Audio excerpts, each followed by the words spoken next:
Congress district president जनाब मुजीबुल्लाह शरीफ साहब, आपके उम्मीदवार, नौजवान दोस्तों, बुजुर्गों, अभी मैं दो जलसों से मुखातिब होकर आ रहा हूँ।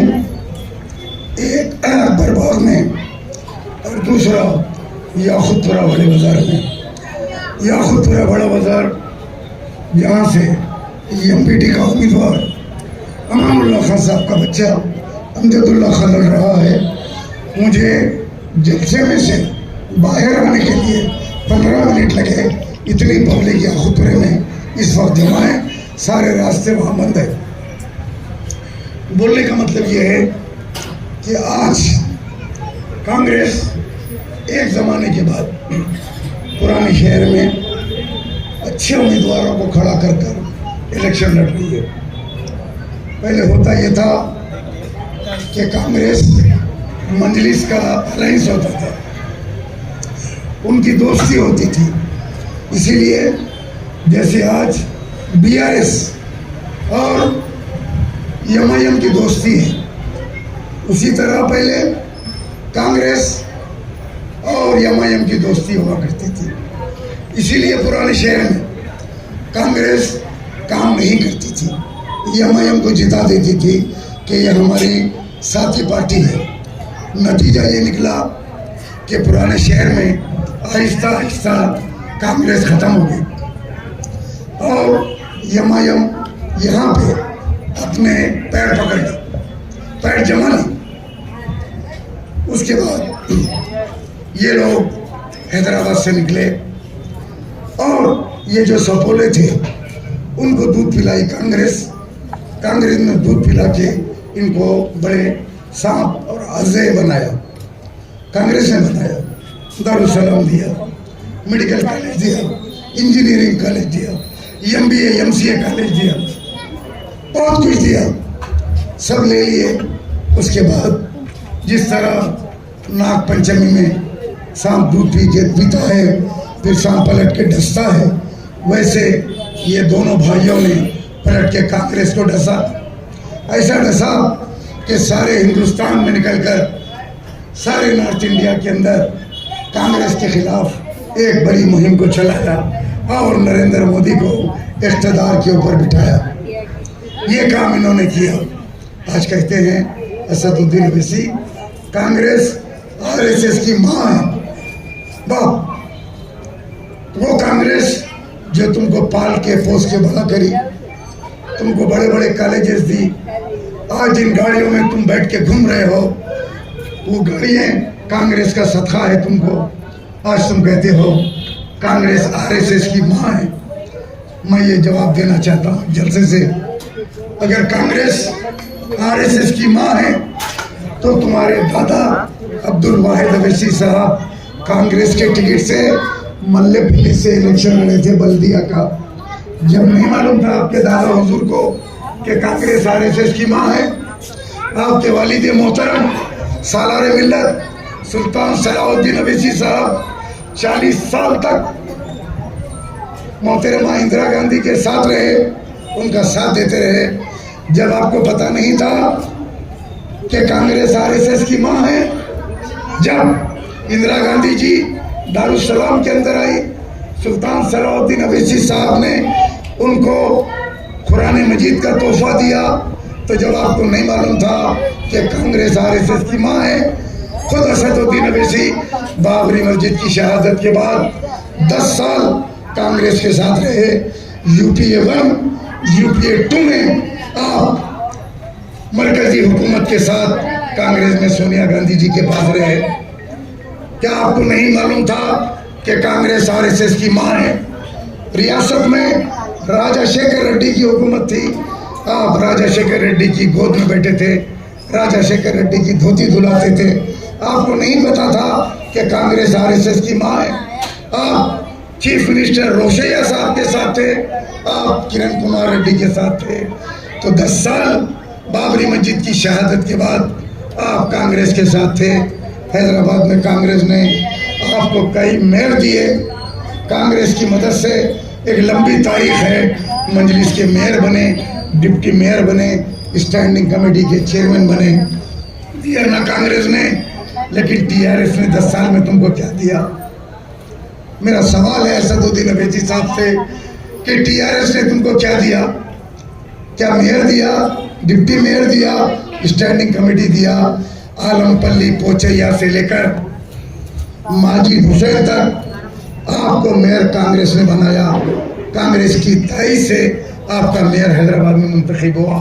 तब आप कहते थे बड़ी बड़ी बातें, हैदराबाद हमारा, चार मीनार हमारा, मेयर हमारा, किले गोलकुंडा हमारा, लेकिन देने वाले कौन थे? ये कांग्रेस ही थी। 10 साल पहले आप कांग्रेस की गोद में बैठे थे, जब रात रात आपने देखा केसीआर की हुकूमत आ रही है तो जाके केसीआर की चौखट पे गिर गए और केसीआर से इत्तेहाद कर लिया और कांग्रेस के खिलाफ हो गए और आज कहते हैं कांग्रेस आरएसएस की माँ है। तो मैं इनसे सवाल पूछता हूँ कि जनाब आप इसी जगह आकर जवाब दीजिए मेरे इन सवालों का।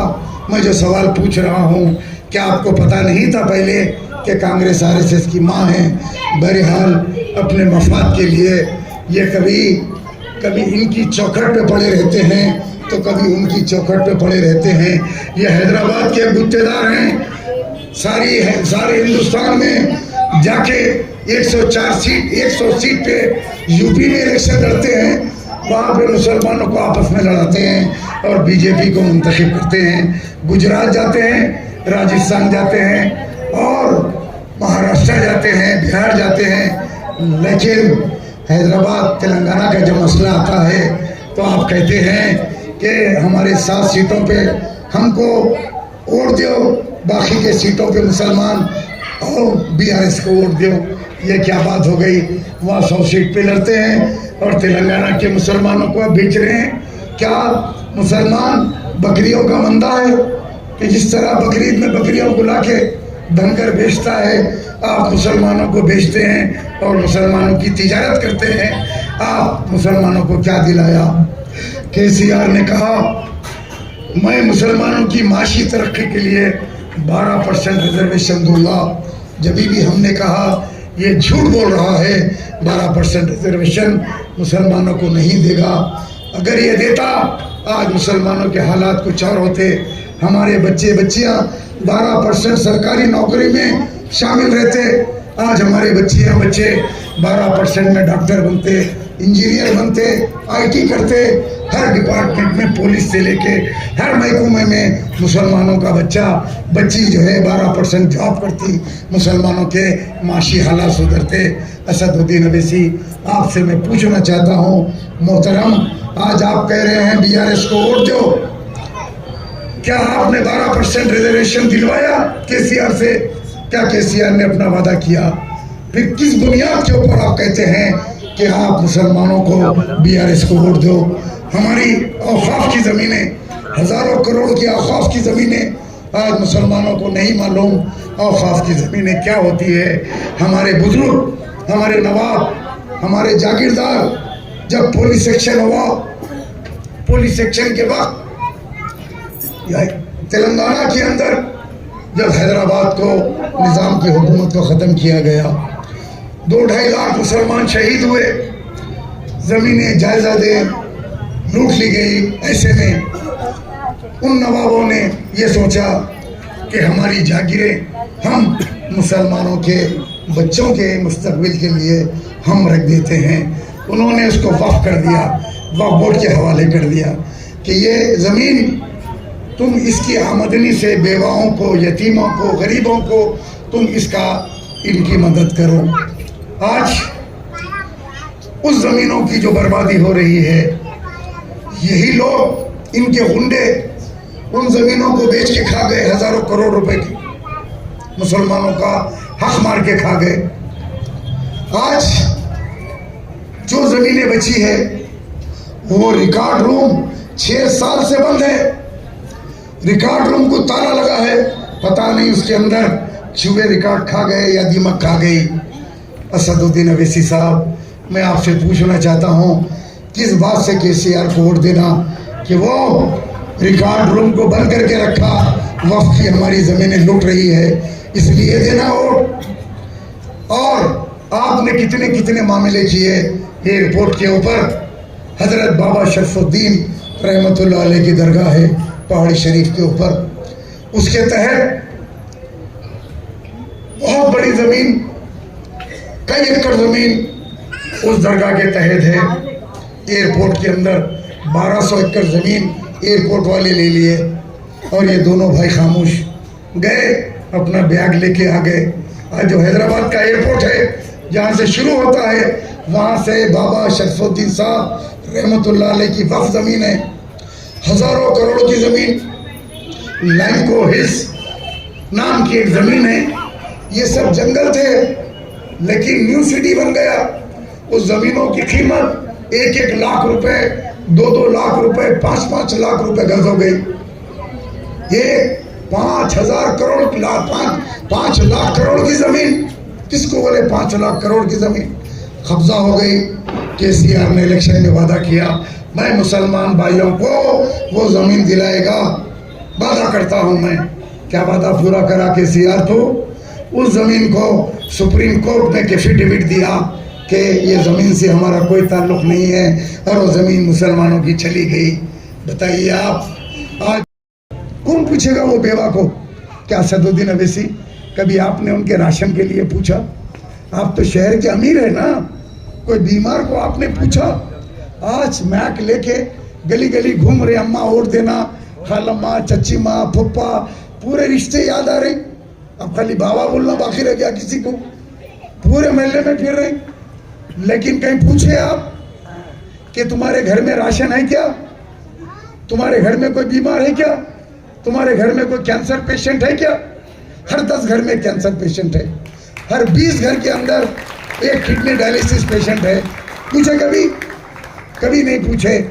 पैसे जमा करके, दौलत जमा करके रख लिए। किसके पास ये दौलत रही जो तुम्हारे पास रहेगी? एक दिन ये सब चले जाएगा। निज़ाम की हुकूमत नहीं रही, मुग़ल सल्तनत नहीं रही, बड़े बड़े बादशाह राजा महाराजा नहीं रहे, तो तुम्हारी क्या औकात है असदुद्दीन अकबरुद्दीन? तुम भी एक दिन ख़त्म हो जाओगे, तुम्हारा नाम भी नहीं रहेगा ये दुनिया में। जो कौम के लिए कुछ करो, लेकिन कौम से भीख मांग के वोट लेना, आखिर कब तक भीख मांगेंगे?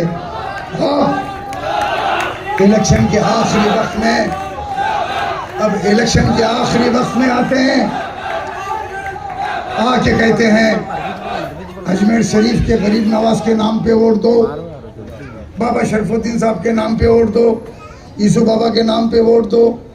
रोते आके खिलवत में खड़े के दोनों भाई बुरे बुरे सूरता बना के रोते।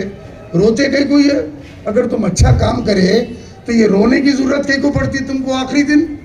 ये जलसों में रोने का ड्रामा क्यों? अगर आप एक्चुअली मुसलमानों का काम करे तो आप तो घर में बैठ जाओ, मुसलमान कामयाब कर देते। कि भाई 5 साल काम करते। एक मेंबर ऑफ पार्लियामेंट थे हिंदुस्तान में, उनका नाम था बन्नाथवाला साहब, केरला में। बहुत ईमानदार आदमी थे, 5 साल अवाम की खिदमत करते थे। इलेक्शन आ गया, नॉमिनेशन डाल के आके घर में बैठ जाते थे। बोलते थे अब तुम लोगों का काम है मेरे को जिताना या हराना। मैं 5 साल आपका काम किया, मैं निकल के कोई कैनवेसिंग नहीं करूँगा।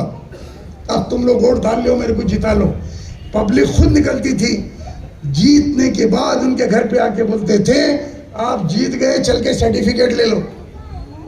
ये होता लीडर, ये होता लीडर, ये नहीं होता गली गली सलामा मार लेते फिर रहे, पानी पी रहे, परेशान है।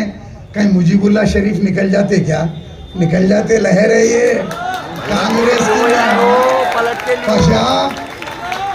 पानी जब तेज भया था ना, बड़े बड़े निकल जाते। अब हम देख रहे हैं किसको लाके देते टिकट? एक गेंडे को लाके दिए।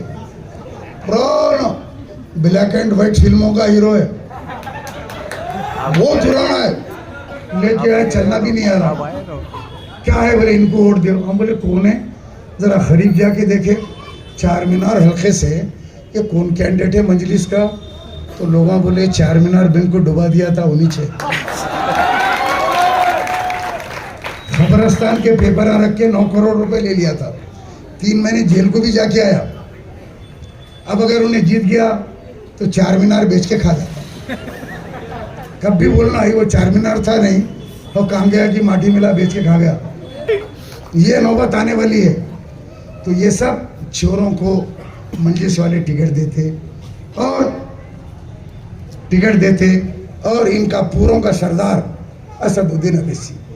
शहर में कितने कत्ल हो रहे हैं, आप लोग अखबार पढ़ते, फेसबुक देखते, हर 4 दिन में मर्डर, हर 2 दिन में मर्डर, शराब आम, गांजा आम, रात भर बच्चे चबूतरों पे, होटलों में है। तुम्हारे बच्चे कहाँ हैं बाबा?